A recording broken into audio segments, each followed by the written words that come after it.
Hello everybody. I said I was going to do some short videos of places in the East End, and the most logical place is my house, which is right behind me. Now, I'm not going to say exactly where this house is, but it is in the historic Houston East End area, and that's the house. We will not be going inside the house because it is a mess and I'm embarrassed.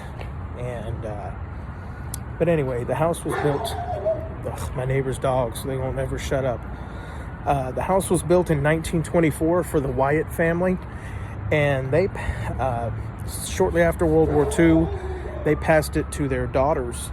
Their daughters Anne and what was her name? Jim.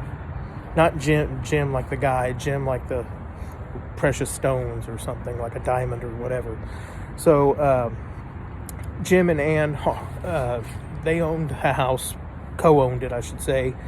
Ann Wyatt went on to marry Travis Harding, and when Jim got married, she and her husband moved to Florida, and then he was a naval aviator, so they moved all around the country, and she lived here until she got married in 1952.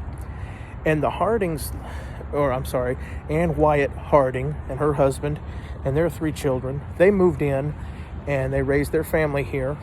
And that was the first of the major renovations they did on the house. Originally, the house was shaped like a rectangle. It was just a rectangular shape, 2-bedroom, 1 bath, and a kitchen. Fairly small, simple home. And it had the columns in the front, which you see right there. But see where that seam is right by my finger? Right there. That seam is where the house ended, and they extended this bedroom out, and instead of 1 small bedroom up front, they made it into a large master bedroom, which extends all the way around there, has its own entrance. When they did that, they put in a small cedar closet and a small bathroom, and that's my master bedroom, which I'm in the process of painting. The house is basically shaped now like a backwards L because of that extension, and the house continues to go back to the back. The Hardings added a back bedroom and a sun porch on the back of the kitchen, and they also added a 3-car garage right there, which is in pretty poor shape, but like I said, it's a work in progress. Bear with me. My neighbor's house right over there, that house was built probably around 1921, 1920 or so, and that family, the Brueggemans, that family owned like 3 or 4 houses in this area, and Mrs. Brueggeman was an old lady when I was a kid, but I would constantly hound her to get the scoop on what was life like in this neighborhood back in those days in the 1920s. So anyway, Ann Harding went on to raise her 3 children. They all moved out and started their own families. Her husband passed away, and she she went on to sell the house to my father in 1977. So I was living just down the road on Japonica Street, which is maybe 1 or 2 miles away from here.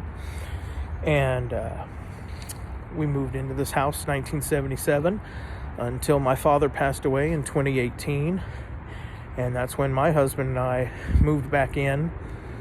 Or I moved back in. My husband never lived here until then. But I moved in 2018, and we've lived here since. And this is where I grew up. This is home to me. I know a lot of folks would be hesitant to live in an area that's as rough as this. We're not too far from Telephone Road, which is famous for all of its prostitutes. However, that was in the past. These days, it's just, you don't see too many hookers walking up and down Telephone Road anymore, which is a good thing. But with the gentrification of Third Ward pushing out low-income families in that area, Crime has gone up a little bit here. In fact, this very phone that I'm using to film this was taken from me. Some guy sucker punched me in the back of my head at the washateria where I was drying my clothes, and took my phone. But then his old lady yelled at him, that phone got a tracking device on it, get rid of that thing. So he threw it out the window, shattered my screen. So I'm talking to you on a phone with a shattered screen, thanks to some low-life piece of trash who decided to take something that wasn't his. But, you know, there's crime everywhere. It's not just endemic to the city. So anyway, this is my home, and I'm glad you could watch this video and check it out. Yes, I am aware it's badly needs paint and repairs. I don't need y'all to point that out, which is why I'm going to turn the comments off on this video. But thanks for watching, and I will be making some more little videos of places in the East End very soon. So thanks for watching, and have a great morning, and we'll see you next time. And don't forget to hit subscribe and like and comment and all that good stuff. Well, don't comment, because I'm going to turn the comments off. But like and subscribe if you like what you see. Thanks for watching, guys. Appreciate it.